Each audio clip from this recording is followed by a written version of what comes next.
Little Benny, short horror story by Destiny Petty.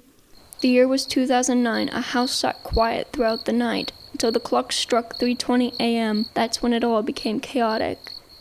"Benny!" a voice echoed out somewhere downstairs. Little Benny hid from the voice that called his name. He hid in his closet and tried not to make a single sound. As all was quiet like a mouse, he soon began to hear his bedroom door creak open. Footsteps drew near, but seemed to search at first, then turned its attention towards the closet.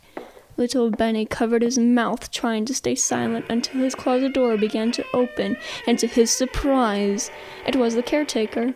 Not who he thought it was. She took him with a tight hug while she tried to stop herself from crying as they both began to hear a faint voice yell, "Benny!" The yell was making its way upstairs. The caretaker picked the boy up in her arms. She turned to face the window of little Benny's room. She quickly went towards it, holding the boy in one hand while the other tried to open the window. "Benny!" The voice screamed. It sounded even closer. It was coming from down the hall. The caretaker finally managed to open up the window. They were running out of time as they began to hear footsteps coming down the hallway towards the bedroom door. The caretaker was able to put little Benny on the side of the house's rooftop, but wasn't able to crawl up the window herself, and was soon pulled back into little Benny's room. The neighbors could hear the sounds of a woman screaming bloody murder and could see a little boy crying on the roof side of the house. Soon the police had arrived. The police were able to get the scared boy down. Unfortunately, there was no hope for the woman who was taking care of little Benny, as she was found in a brutal crime scene.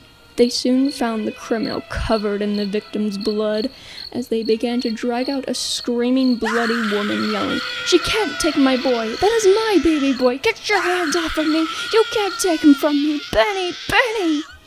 The night went silent after that, and the house soon became forgotten as it decayed after years of abandonment. No one who was still around that night of the incident spoke about the scene of the crime they witnessed. The files shown in court were paperwork of little Benny's original family. There was a divorce signature signed. There were a couple of report papers of neighbors complaining about the house next to them. And finally, a paper that legally stated to take the child Benjamin Coopers to a foster care home where he will be safe and sound. As for the woman of Benjamin's original mother, she was returned back to the mental home, the one she ran from, and was kept watched while she struggled against her straitjacket, still begging to see her little Benny.